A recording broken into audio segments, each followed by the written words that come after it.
Então, na última aula a gente estava falando, só para deixar registrado, né? Na última aula a gente estava falando sobre astronomia, a gente estava falando sobre os modelos, né? O modelo heliocêntrico. Eu falei sobre Eratóstenes e Cirene, que ele mediu a circunferência da Terra, né? Mediu o diâmetro da Terra e a circunferência.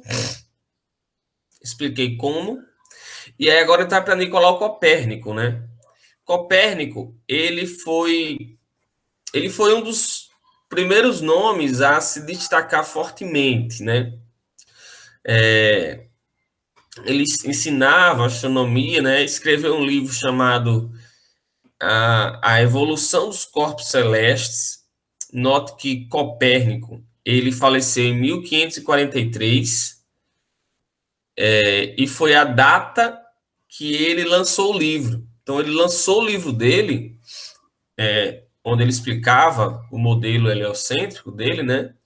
E logo depois faleceu. Então, ele não teve tempo de difundir, de divulgar, de trabalhar isso. Mas o estudo dele serviu de base para outros virem posteriormente e levantarem o heliocentrismo. Então, ele destacava que a Terra realizava voltas em torno do Sol, né? E todos os outros planetas também.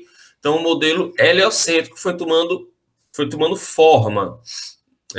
Tinha algumas coisas erradas, tá? Como as órbitas que eles consideravam, como eu falei para vocês, eles acreditavam que as coisas eram tão perfeitas que tinham que ser circulares, porque o círculo era perfeito, as órbitas, né? E não se encaixavam. Posteriormente, Kepler mostrou que não dava para ser circular, mas serviu de base, né? Foi uma coisa muito importante. Tá aí, ó, o manuscrito dele, né? O Sol no centro. Aí você vê aqui, ó, Mero, Mercúrio, Vênus, Telures, Marte, né? Ó. Você vê os planetas e aqui estariam as estrelas, né? As constelações, como se numa parede, lá no final, paradinhas, né? Essas constelações, as estrelas. Esse cara aqui saiu da vida para entrar para a história. Ele não teve, assim, se você prestar atenção, tá naquele período da Igreja Católica, período da Idade das Trevas, né? Onde a Igreja Católica ela tinha muito poder. Olha aqui a data dele que eu falei para vocês, 1543, né? 1546 nasce Tycho Brahe. Então, nesse período, a Igreja Católica, galera, ela era muito forte. Ela era quase que dona da Europa toda, né? Mais de 80% dos territórios europeus eram da Igreja Católica, e ela avançava na África, né? Em outras regiões, você tem as cruzadas, né? Onde, enfim, a desculpa era que eles iam para levar, levar a Igreja Católica, né? Para essas regiões e converter a galera, né? Então mas era mais ou menos assim, ó, não quiseram converter, pau nele, né? Puf, pronto, matou, agora o território é nosso. É coisa bem delicada. Então, só que Nicolau Copérnico ele não chegou a ser incomodado pela Igreja Católica. Esse cara aqui, Tycho Brahe, ele nasceu nesse período quente, né? Onde disputavam agora os modelos geocêntrico de Ptolomeu e o heliocêntrico de Copérnico. Nesse mesmo período da Igreja Católica, complicado, como eu falei para vocês, alguns desses cientistas, eles não acreditavam que a Terra fosse o centro. Mas como a Igreja Católica acreditava e eles eram católicos, eles não queriam provar que a Igreja Católica estava errada. Então eles faziam de tudo para tentar mostrar, encaixar as observações deles, como esse cara aí, no modelo geocêntrico que a Igreja Católica adotou. Então, Tycho Brahe, ele foi muito, ele era um cara fantástico, as observações dele eram muito precisas, as observações dele eram feitas a olho nu, só que batiam quase que perfeitamente com o que a gente tem hoje, né? Com os telescópios, com toda a tecnologia que a gente tem. Então ele tinha observações muito boas, muito, muito boas. Só que ele não era bom em matemática, mas, né, para provar matematicamente ele não era bom. Ele era católico, então ele acreditava nesse modelo geocêntrico, só que ele não chegou a propor um modelo, porque eu tenho certeza que ele sabia, no fundo, que aquele modelo estava errado, embora ele tentasse de todas as formas provar o modelo geocêntrico. Então ele não chegou a apresentar um modelo, mas ele tinha um modelo, vou mostrar. E vocês vão ver que é basicamente o contrário do que a Igreja Católica defendia, né? Era um modelo heliocêntrico, só que ele tentou, de todas as formas, dizer que não, né? Então, em 75, ele já estava famoso na Europa pelas suas observações. Ele era o astrônomo do rei. O rei Frederico II, da Dinamarca, ele deu uma ilha, eu vou explicar nos próximos slides, para Tiquinho, onde ele construiu um observatório, né? Uraniburgo. Só que esse observatório, ele, com o tempo, ele foi se deteriorando, né? E aí já não existe mais. Ele acreditava no modelo geocêntrico, como eu falei. Só que ele não é bem a forma como ele queria apresentar. Notem que ele tem um detalhe no nariz, né? Presta atenção aqui, ele tem um detalhe no nariz, que eu vou contar a história também, que foi aconteceu. O tio dele foi quem criou ele. E esse tio, que é uma coisa, aquele cara que deu sorte na vida, né? Esse Tycho Brahe. O tio dele salvou o rei que estava se afogando, o rei da Dinamarca, em 65. E aí, e morreu nesse salvamento. E aí, então, Tycho Brahe, que era o filho dele, né, digamos, adotivo, herdou, o rei deu, né, para ele 1% de toda a riqueza da Dinamarca, e essa ilha, né, onde ele construiu um castelo, que era o seu observatório. Ele, como eu falei, ele não era bom em matemática, então ele ficou sabendo, Kepler, que eu vou falar daqui a pouco sobre ele, escreveu dois livros, e enviou um para Galileu e enviou um para Tycho Brahe. Galileu, galera, ele era muito prepotente, muito, muito abusado, muito. Então, ele não deu nem ideia para o que Kepler, besteira que você está escrevendo aqui, né? Besteira, besteira, besteira, besteira. Não deu ideia porque o cara escreveu. Ainda mais quando era para falar se fosse para falar de astronomia, de observação, só tinha Galileu, né? Ninguém podia querer ser mais do que ele, não, que o pau cantava. Então ele desprezou as ideias de Kepler. Tycho Brahe não. Tycho Brahe pegou o livro e disse: pô, bicho, tem umas coisas erradas aqui. Mas esse cara, ele é fantástico. Na matemática, esse cara, ele é fantástico, né? As contas dele aqui, coisa linda, preciso demais. Então, ele foi e contratou Kepler. Contratou o Kepler para provar matematicamente que as observações de Tycho Brahe estavam certas. E Kepler só tinha um problema. Kepler, ele era heliocêntrico e Tycho Brahe é geocêntrico. Então, como é que você contrata um cara naquela época que estava essa disputa? Era tipo os partidos de hoje. Como é que você contrata um cara heliocêntrico para provar o seu modelo geocêntrico? Não ia dar certo isso, né? Então eles brigavam muito. Tycho Brahe não dava a Kepler acesso a todo o material dele, né? Porque ele não queria que Tycho tivesse, que Kepler tivesse isso em mãos para provar o contrário, né? Porque se provasse o heliocêntrico, ele estaria dizendo que a Igreja Católica estava errada. E dizer que a Igreja Católica estava errada não era uma coisa muito boa, né? A Igreja Católica, nesse período, começou a surgir o protestantismo. Rapaz, essa parte parece um professor de história, adora história, né? Então, nesse período, começou a surgir o protestantismo e a Igreja Católica começou a perder muitos fiéis para a Igreja Protestante. E aí, ela não estava mais aceitando isso. Rapaz, tem que tomar uma atitude. Não dá para ficar perdendo para essa nova igreja assim, né? Lembre-se que ela era toda poderosa. E, inclusive, tem as histórias da criação do protestantismo, né? Que o Martim Lutero ele não teria, ele não aceitava com algumas coisas da igreja, né? E aí teria fundado uma igreja sem essas coisas que ele não concordava.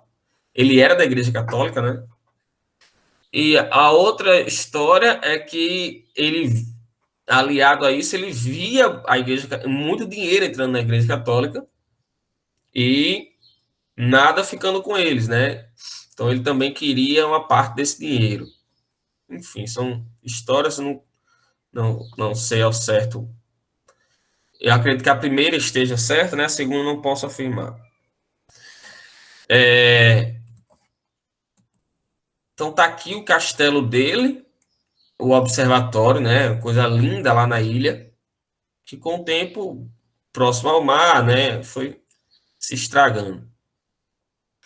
Então era muito exposto. Porém, tem um segundo observatório que ele construiu. Lembrem que naquela época não tinha eletricidade, né? Mas assim, tinha luz nas cidades, né? Nem que fosse do fogo.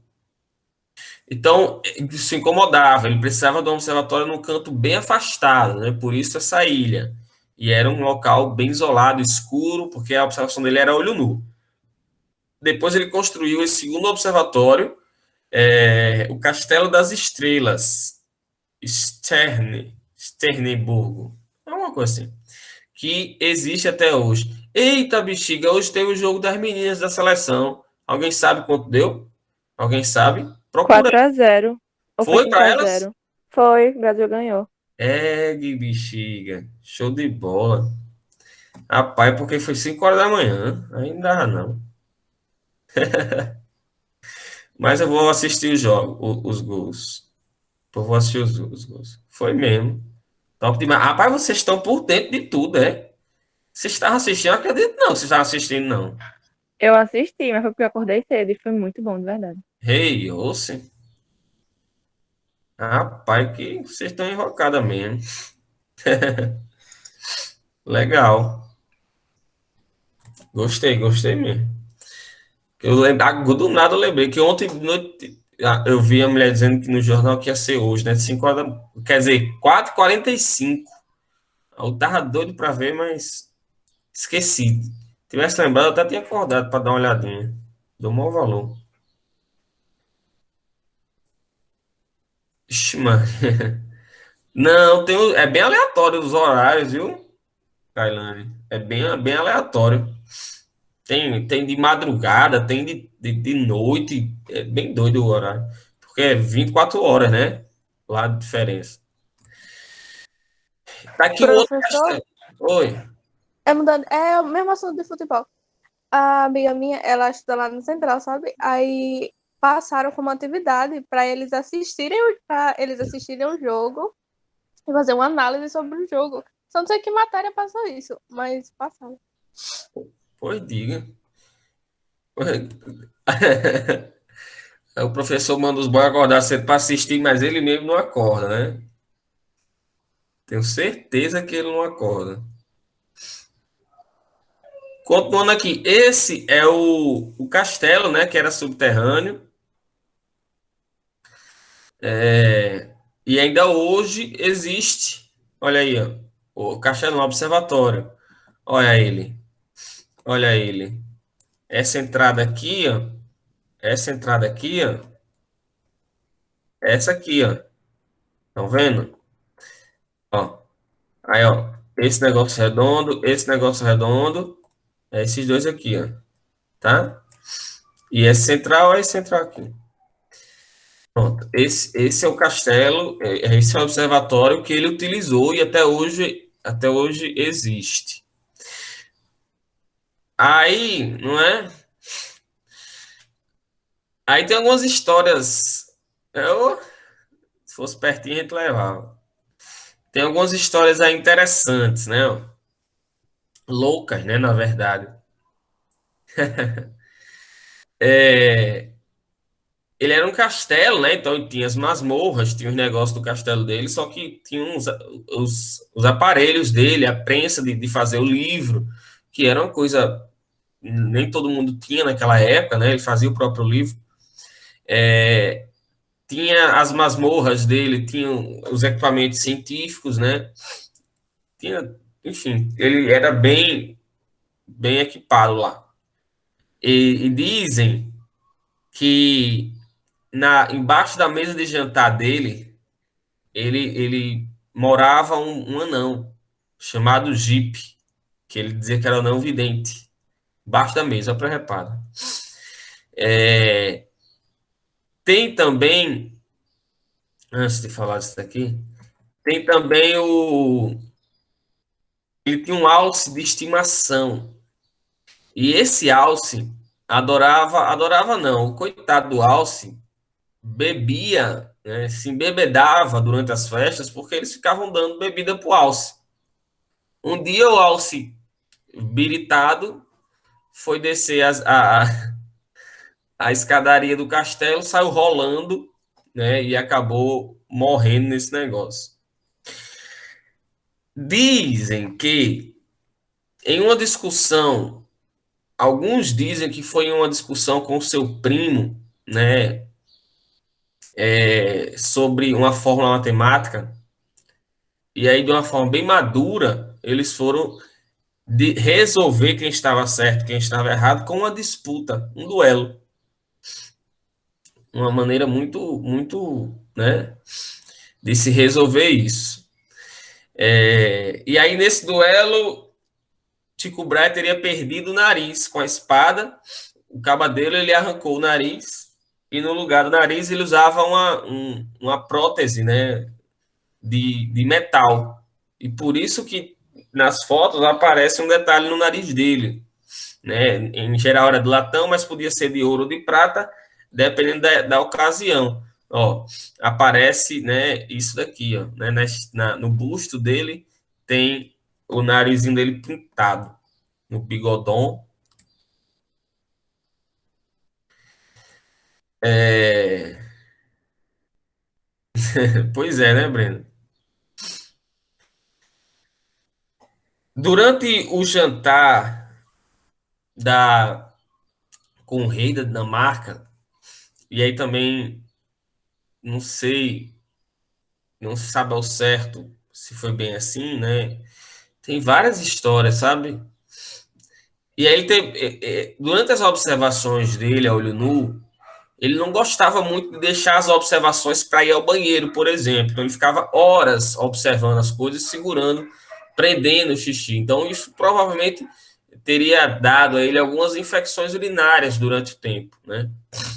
Porque ele não gostava de sair dali para ir, enquanto ele estava trabalhando nas observações, ele ficava ali.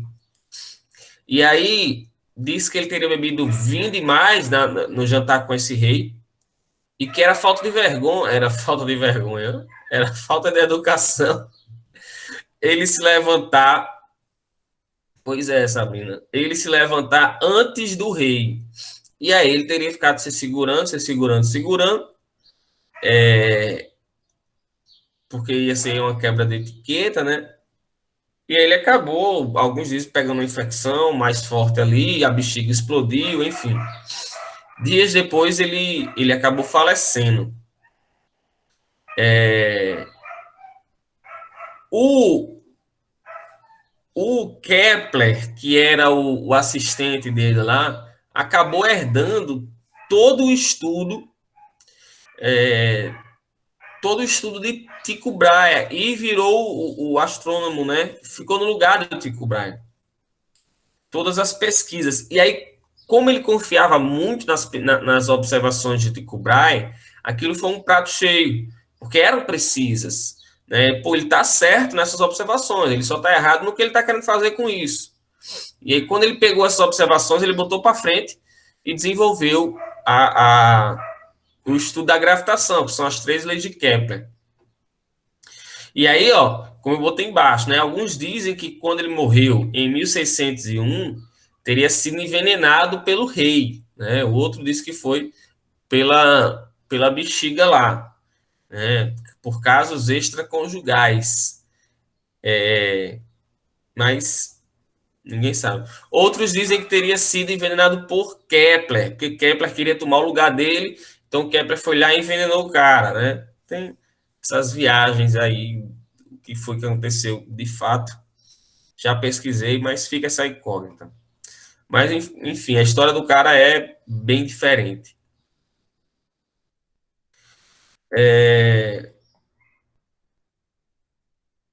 Esse cara aqui, né, Filippo Giordano Bruno, ele, olha o período que ele viveu, né, ó, 1548 a 1600, nesse mesmo período conturbado da Igreja Católica. Uma vez eu fui dar aula lá em Parnamirim, dar aula no cursinho comunitário lá, né? Era um projeto de extensão da UFRN. Eu era voluntário lá no cursinho. E era dentro da paróquia de Parnamirim. E aí, quando eu fui falar dessas coisas, né? Essa igreja católica não era tão. O Papa não era tão bonzinho, né, como é visto hoje, né? Não é aquela imagem que nós temos hoje. O Papa era caba de pé.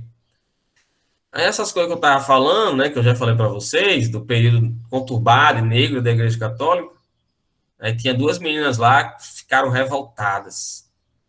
E disseram: Isso é mentira, professor. É um absurdo você ficar falando isso. Meu padre nunca falou isso na igreja. Não acredito em você, não. Eu digo: Não, ele vai falar durante a missa. Vamos abrir um parêntese aqui, pessoal. Ó, porque ali na 1500 a 1600, né, aquele período até 1700, a Igreja Católica foi caba de peia. Foi, mas hoje a gente não é mais não. Não vai falar isso, né, velho? Aí não ficaram com raiva de mim. Rapaz, dentro da paróquia dando aula. Eu nem me liguei nesses detalhes, velho. Então, ele era um monge, né, dominicano. Ele era um estudioso, né, astrônomo, matemático, era um cientista. Ele defendia que o universo ele não tinha limites, né? Ele era infinito, que existiam várias estrelas, né? Vários sóis, e que esses sóis eles tinham planetas circulando ao redor deles, né? Então ele defendia o modelo heliocêntrico, né? E defendia que existiam tantos outros sóis, né? Não só o nosso, né? Tantas outras estrelas, onde os planetas orbitavam elas. E aí, em 1600, ele teria sido condenado pela Inquisição da Igreja Católica, acusado de heresia e de blasfêmia, né? Que estava mentindo. E aí os livros trazem como se fosse porque ele defendia o heliocentrismo, né? E a Igreja Católica teria dito, ó, se for preciso, né? Seria mais ou menos um recado assim. Se for preciso, para acabar com essa palhaçada de vocês defenderem o heliocentrismo e fazerem com que eu perca cada vez mais seguidores, né, na minha conta do Instagram, vocês estão querendo me cancelar? Então, já que é assim, se for necessário, eu corto a minha própria carne, né, e teria matado, queimado vivo o Giordano Bruno. Só que não foi só isso, sabe? Ele negava a divindade de Cristo, que eram coisas bem pesadas também, né?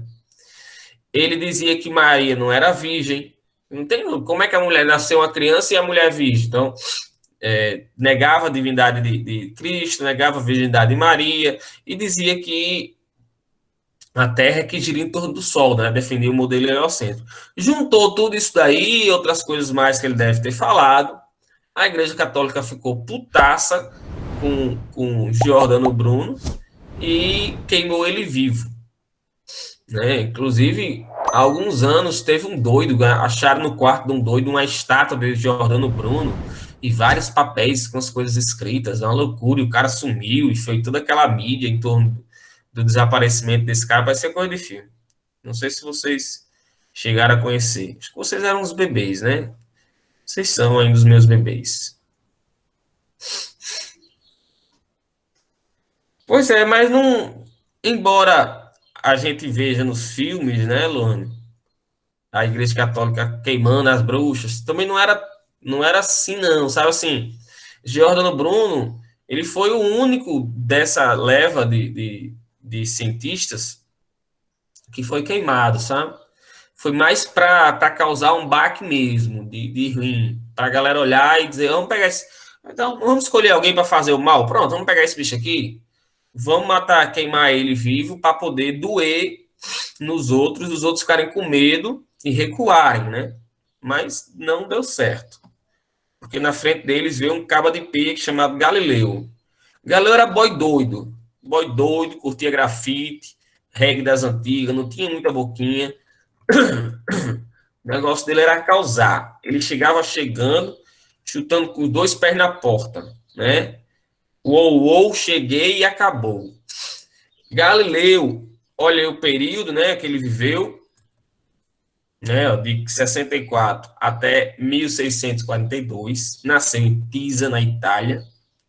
Galileu, ele, ele ficou sabendo de de uma luneta que o rei da Holanda ganhou de presente e dava para observar coisas muito distantes e que essa luneta ela era composta de lentes, né, de vidro.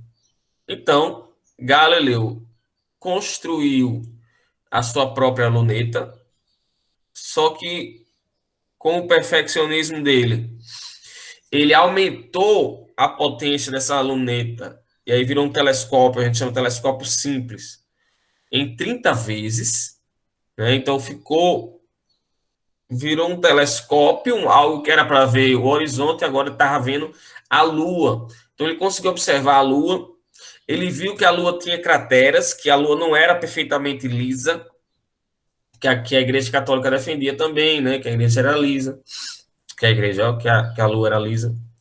Ele viu satélites em volta de Júpiter, ele viu o que também os 4 satélites, Io, Ganimedes, Europa e Calisto.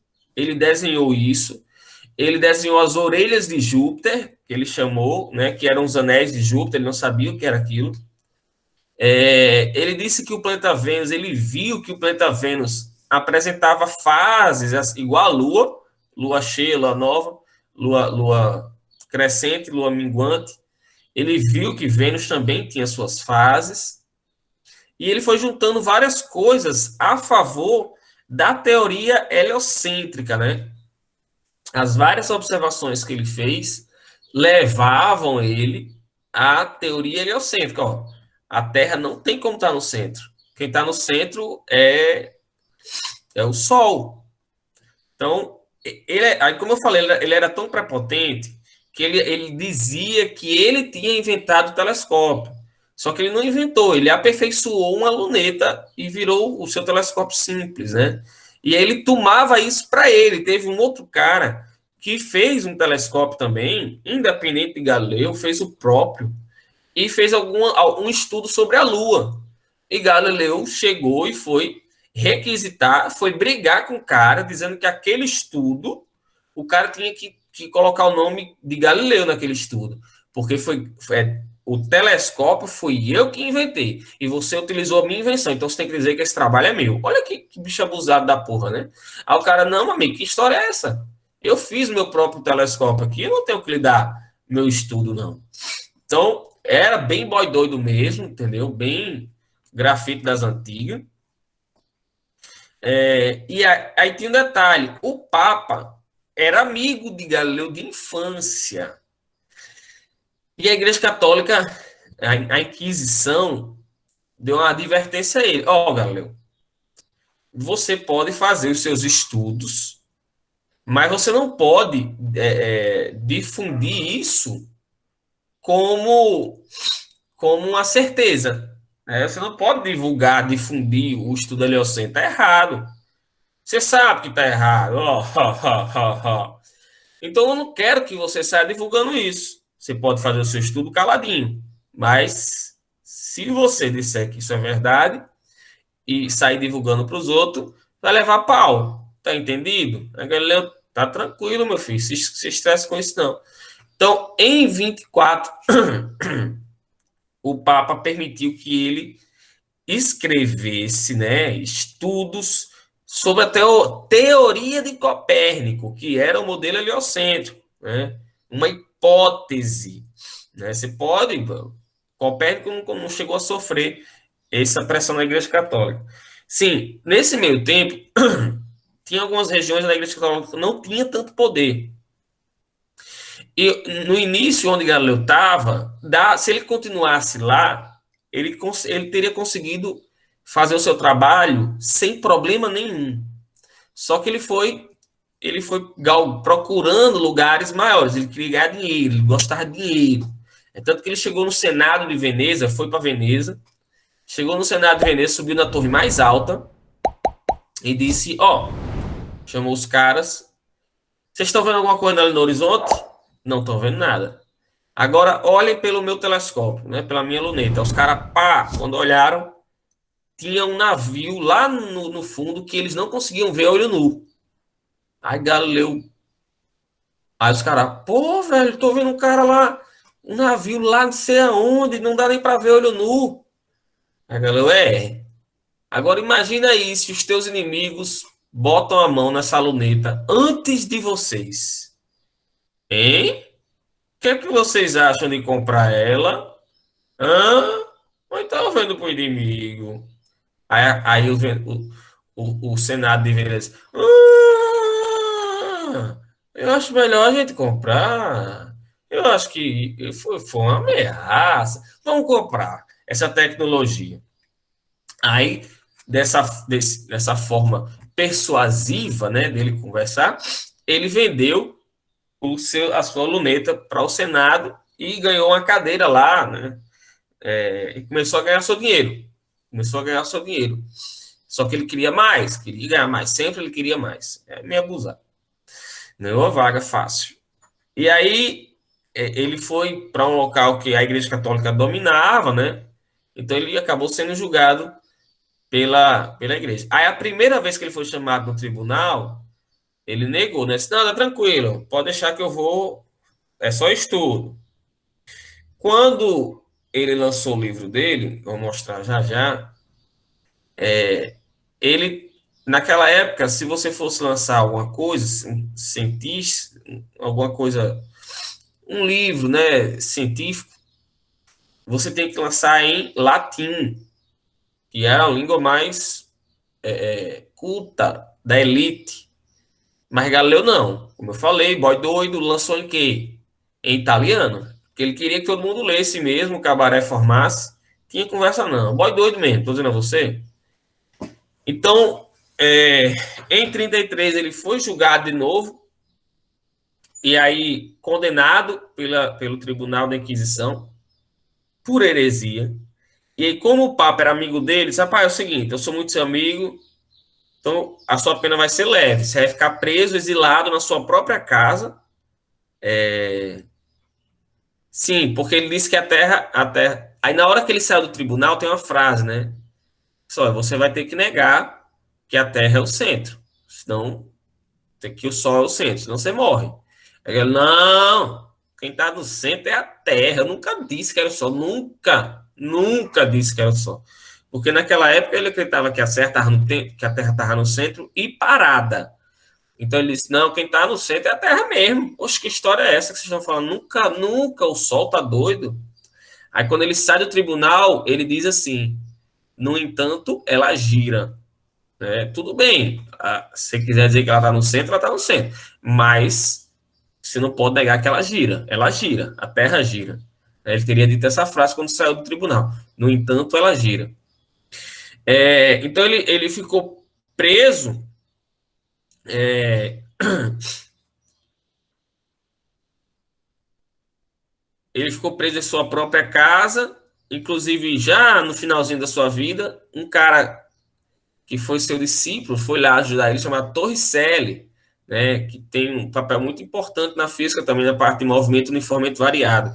Tem a equação de Torricelli e outras coisas mais. O experimento de Torricelli, né, tem várias.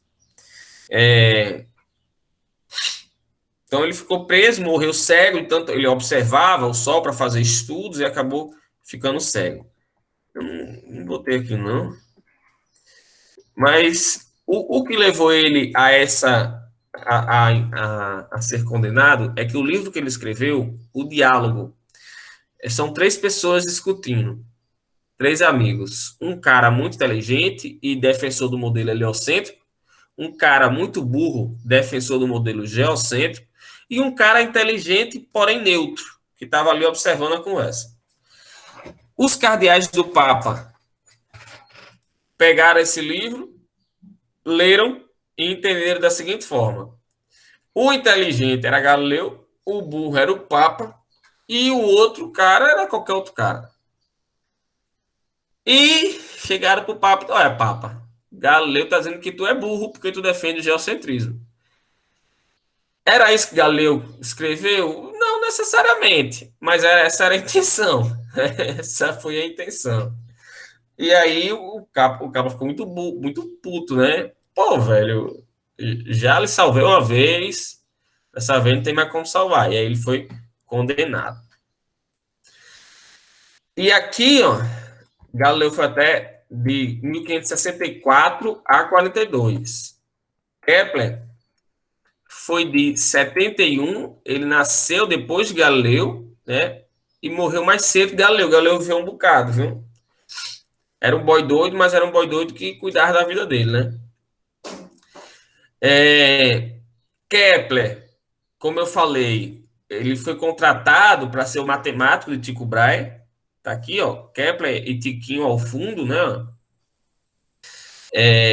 Ele herdou as suas observações, seus dados astronômicos, e aí ele conseguiu justificar a órbita de Marte e concluiu que os planetas eles giram em torno do Sol em órbitas que são elípticas, porque eles acreditavam que as órbitas eram circulares. E aí, inclusive, tem uma parte que Kepler diz: eu não acredito que os meus amigos que vieram antes de mim não tenham pensado na hipótese das órbitas serem elípticas e que isso facilitaria em muita coisa nos dados que não batiam, né? E aí eu repito, a galera pode até ter pensado, só que não queria aceitar isso porque eles eram a favor da Igreja Católica. Sim, o modelo de Tico, que eu ia falar para vocês, o modelo que Tico apresentou, que ele não chegou a apresentar, na verdade, mas ele estava imaginando, ele dizia o seguinte, ele dizia, os outros modelos eram Terra no centro, todo mundo girando a torre da Terra. Aí o de Tico ele dizia assim, tá aqui a Terra, tá aqui o Sol gira em torno da... Olha que loucura. Como eu falei, ele não queria, ele não conseguia dizer que a Igreja Católica estava errada. E todos os outros planetas giram em torno do Sol. Olha que loucura. Só a Terra que era diferente. Todo mundo gira em torno do Sol, mas a Terra não, a Terra é diferente. Então, você vê que ele queria provar o heliocentrismo, só que ele não conseguia deixar as ideias da igreja de lado, né? Então, voltando para Kepler, tinha tem duas coisinhas complicadas, né? não sei se eu disse a vocês. Primeiro que Vênus, um dia em Vênus demora mais que um ano. Eu já disse a vocês isso? Já expliquei? A órbita dos planetas, ó, digamos que os planetas girem aqui assim, ó, em torno do Sol. Então é normal que isso aqui é a translação. É normal que a rotação também seja no mesmo sentido. Tenta girar a tua mão em círculo e depois girar ela assim como se fosse em torno dela mesma. Você vai ver que você vai girar no mesmo sentido. Pronto, para mim eu estou girando aqui no sentido horário. Se eu tentar girar a minha mão também, ela vai sair girando no sentido horário. Tente girar aí para vocês verem. Se você tentar fazer isso e girar a mão no sentido contrário, você acaba parando o movimento para conseguir girar a sua mão no sentido contrário, dá um nó no juízo do cara. Então, Vênus, todos os planetas giram assim e assim. Vênus gira assim e ao contrário. O movimento de rotação de Vênus é ao contrário. E se você fez aí, né, Sabrina, você vai ver que é difícil você girar assim. É um movimento de resistência ao movimento natural. Então, Vênus gira bem devagarinho. O movimento de rotação de Vênus é bem devagarinho. É tão devagarinho que Vênus demora 240 dias para dar uma volta em torno dela mesma. 240 dias terrestres para dar uma volta em torno dela mesma. E 220 dias para dar uma volta em torno do Sol, mais ou menos, tá, galera? Estou aproximando. Ou seja, ela demora 220 para girar em torno do Sol, um ano em Vênus demora 220 dias terrestres. Um dia em Vênus demora 240 dias terrestres. Então, passa um ano, mas não passa um dia, né? Então, dizem que as mulheres é de Vênus, né? As mulheres são de Vênus porque o cara não entende, né? Vênus é uma coisa meio louca, né, velho? Como assim, velho? O cara demora mais um dia do que um ano, né? Por quê? Acredita-se que algum corpo grande se chocou com Vênus e fez ela girar em sentido contrário, né? E os homens são de Marte. Por quê? Porque a órbita de Marte, se você olhar a olho nu, você olhou Júpiter a olho nu, do céu da sua casa aí. Você marca Júpiter. Você vai ver que Júpiter atravessa o nosso céu. Atravessa. Atravessa. Mas Marte não. Marte fazia assim, ó. Marte faz assim, assim e assim. Aí, quando você vai observando no céu, Marte ele dá essa curva. Mas como assim, velho? Marte dá uma curva. Que diabo de órbita louca é essa que Marte tá? Que doideira é essa, velho? Que ninguém entende esse negócio, confusão. Só que porque Marte está depois da Terra.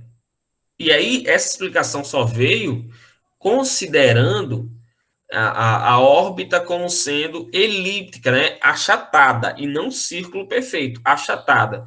Quando você achata a órbita, como Marte está depois da Terra, tem ver a Terra vem antes de Marte, consegue atravessar Marte, né? Consegue passar de Marte. Então, no céu fica esse vai e vem aí, que não era, ninguém explicava, e depois o Kepler veio e conseguiu explicar. E também escreveu as 3 leis, que são as leis de Kepler, que regem e tudo isso daí. Depois veio Newton, notem, Newton, 1640 a 1727, né? Depois de Kepler. Se você prestar atenção, ó, Galileu faleceu em 42, Newton nasceu em 40. Então, é praticamente um falecendo, dando sequência ao estudo do outro, né? E Galileu teria dito: se enxerguei mais longe foi porque me apoiei em ombro de gigantes, né? Então ele se apoiou no trabalho de Galileu, se apoiou no trabalho de Kepler para desenvolver o estudo dele e a equação dele, a lei da gravitação universal. Então ele tem as 3 leis de Newton e tem essa lei da gravitação universal. onde ele justifica o porquê dos corpos girarem em torno um do outro. Então, ele se apoiou nesses estudos para isso. Em 2006, Plutão foi reduzido a uma banda de rock, né? Plutão já foi planeta, desculpa, ele foi reduzido ao planeta anão, né? Ele era planeta, deixou de ser planeta, virou planeta anão. E aí tem o porquê disso, né? Antes, a origem do nome. Teve um concurso para escolher o nome de Plutão e teve uma garotinha, né, que deu esse nome de Plutão, que na mitologia romana é o nome do deus do submundo, do inferno. E para eles, o inferno era um local muito, muito longe. E por ser muito, muito longe, era um local frio. Então, Plutão, quando foi descoberto, viu-se que ele era o mais longe, era muito longe, e por isso era frio também. E aí deu-se o nome de Plutão, né? A lua maior de Plutão, a maior lua de Plutão é Caronte. Caronte, Plutão tem 4 luas. Caronte é o barqueiro do inferno. Caronte é aquele que atravessa as almas da galera para o inferno. Quem assistiu o Cavaleiro do Zodíaco já deve ter visto o barqueiro atravessando os caras lá. Ele é bem menor do que se pensava. Ele é muito, muito pequenininho. Como ele é feito basicamente de gelo, ele reflete muita luz. Então, por refletir muita luz, a galera achava que ele era maior. Só que ele é muito pequeno. A massa dele é de 0,2% da massa da Terra. Ele é menor do que a nossa Lua, né? Comparando aí, ó, Plutão é menor do que a nossa Lua.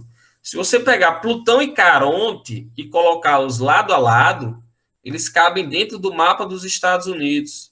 E aí, olha como Caronte é grande. Caronte é enorme perto de Plutão. Caronte é muito grande. E por Caronte ser muito grande, se eu tenho um corpo muito grande e um pequenininho, e colocar, se eu botasse eles ligados por uma haste, por um ferro, e botasse eles para girar, o pequenininho ia ficar girando em torno do grande, certo? Isso justifica os movimentos como da Lua e Terra e Sol. Só que se eu pegar dois corpos do mesmo tamanho e colocá-los para girar, quem vai girar em torno de quem? Ninguém, né? Os dois vão ficar girando em torno do meio.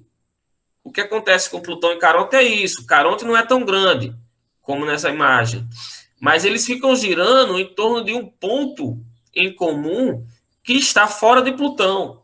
Então, Plutão, uma das regras é que ele seja o principal astro de sua órbita, e ele não é. Né? Ele e Caronte dividem essa órbita aí, né? Eles giram juntos em torno de um ponto entre eles. E outra coisinha é que Plutão ele invade a órbita de Netuno em determinados períodos do ano. Né? Ele não tem um período, por um certo intervalo de tempo, ele passa na órbita de Netuno. Eles nunca vão se chocar, mas ele passa na órbita de Netuno, né? Ele invade.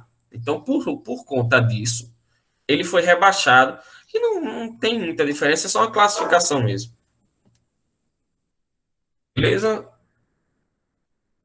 Tudo bem, Ruth, sem problema. Depois você assiste. Alguma pergunta até aqui? Alguma dúvida? Alguma pergunta? Alguma dúvida? Não? Isso aqui é um gnomo. Um gnomo dá para você saber, é um relógio solar, né? Dá para você saber os pontos cardeais com o gnomo. Você já viram o relógio solar que tem lá na praia do meio, né? Areia Preta, na verdade, ali, né? Na ponta de um cerro.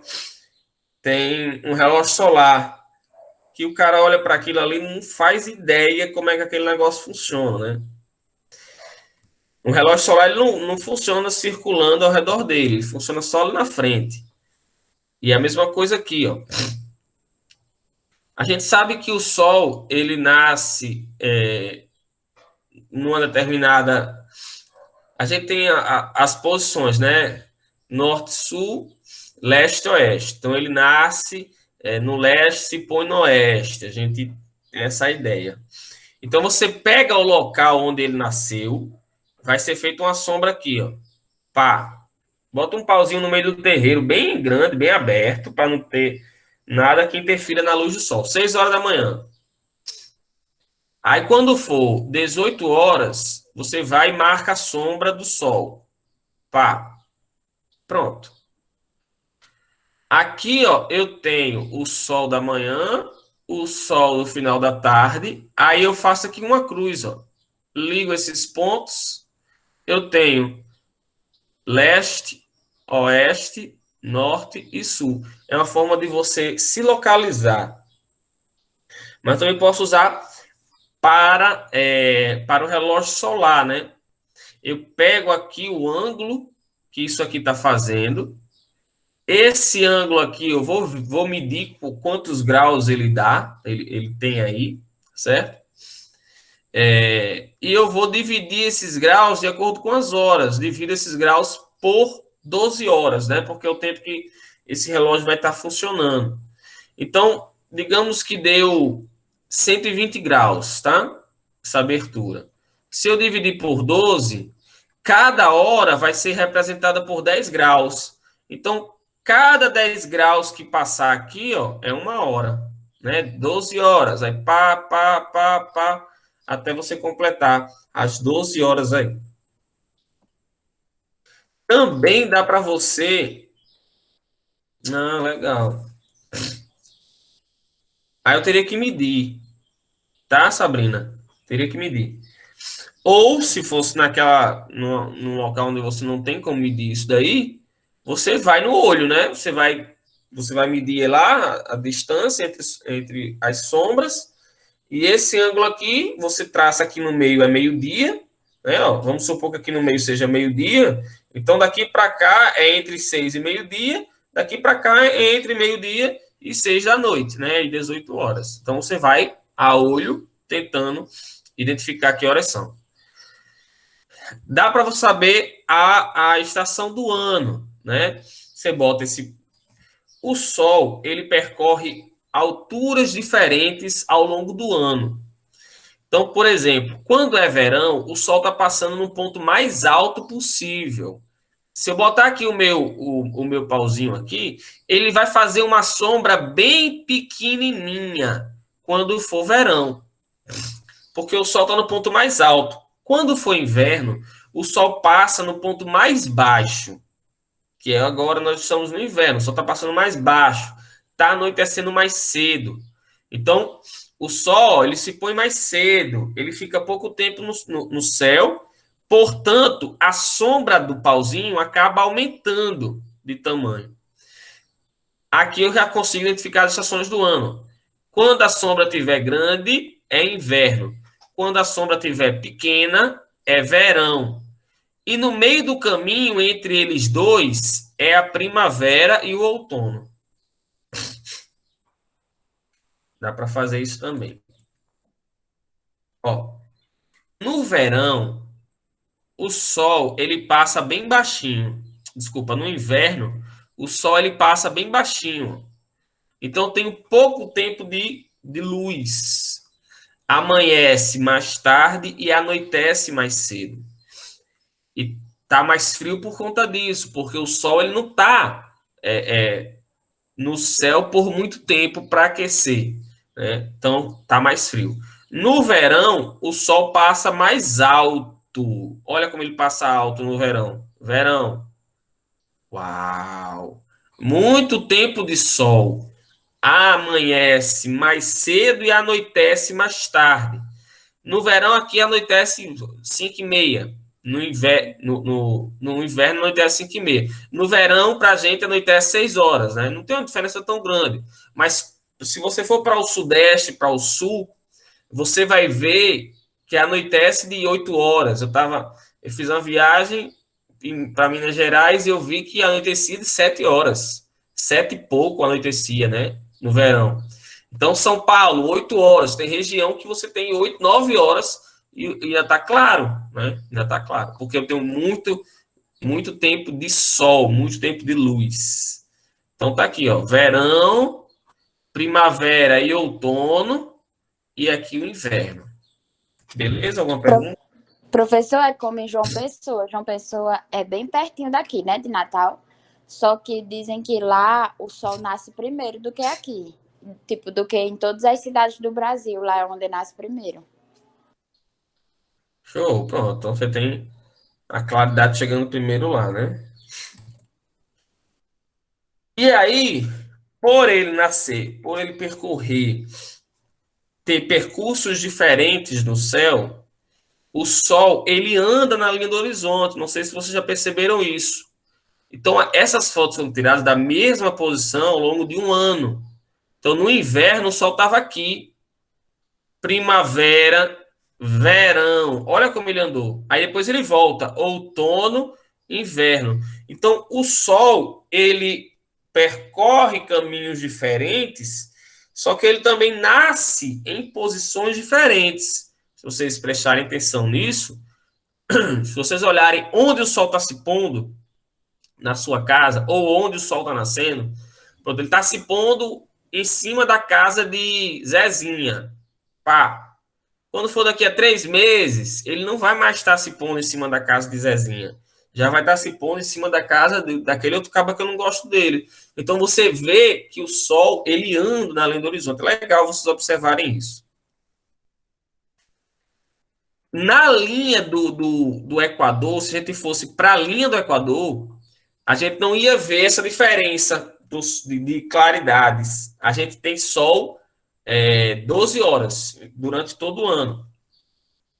Porque o Sol ele passa por cima, ele não passa de lado. Se vocês prestarem atenção, a gente fala aqui, quando o Sol está bem em cima da gente, é meio-dia. Não, ele nunca está bem em cima da gente. Aqui não. Ele sempre está um pouquinho de lado, né?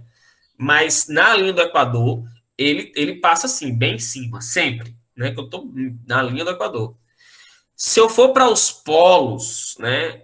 Tanto para o Polo Norte ou para o Polo Sul, tem o Sol do meio-dia, que o Sol, eu tenho Sol por 6 meses e eu tenho escuridão por 6 meses.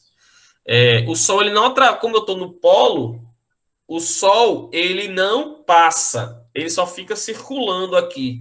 Então, eu só vejo o Sol arrodeando as montanhas lá no fundo, né? Ele fica só arrodeando. Ele não nasce e nem se põe. E aí, durante 6 meses. E 6 meses de escuridão.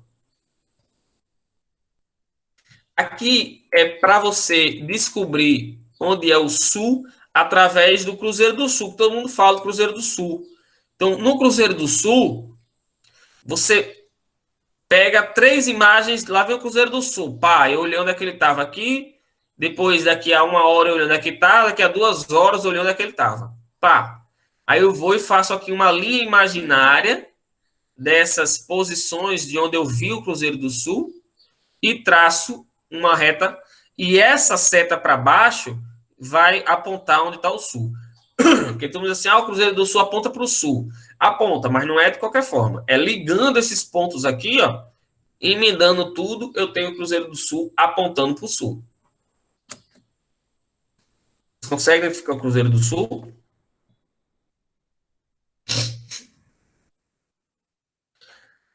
A Lua, ela tem dois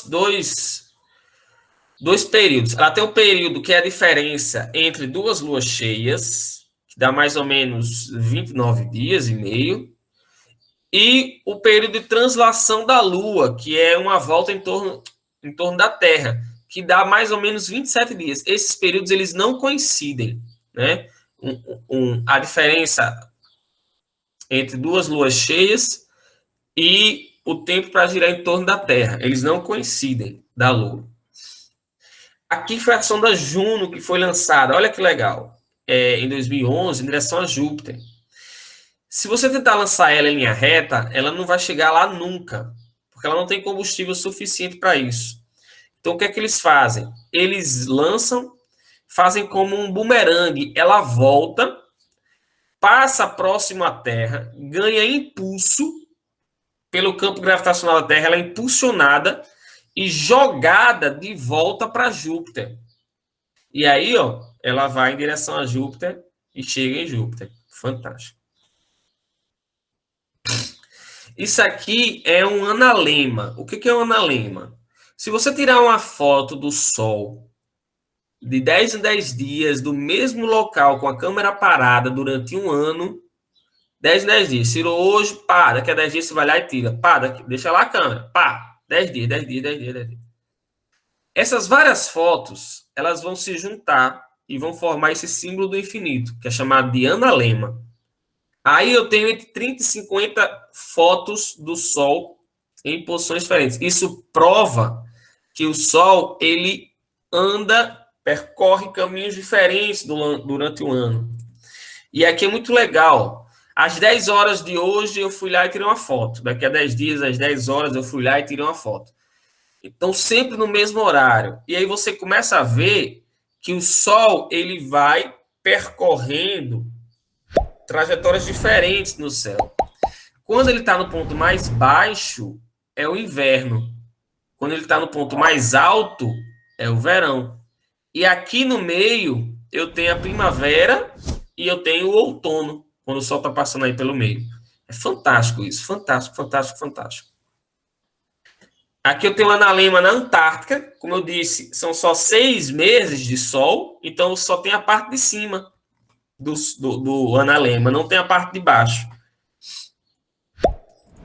E aqui é o analema lunar. Como eu disse, as fases não coincidem de lua cheia e de translação ao redor da Terra. E por não coincidirem, você tem esse analema que não bate.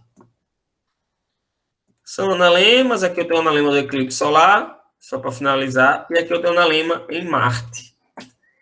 E também não forma infinito, forma esse ovinho aí. Beleza, galera? Alguma dúvida, alguma pergunta, alguma coisa? Alguém quer falar alguma coisa? Se não, muito obrigado por vocês terem vindo assistir a aula. Fiquem com Deus. Até amanhã, se Deus quiser. O que foi? Um beijo, tchau.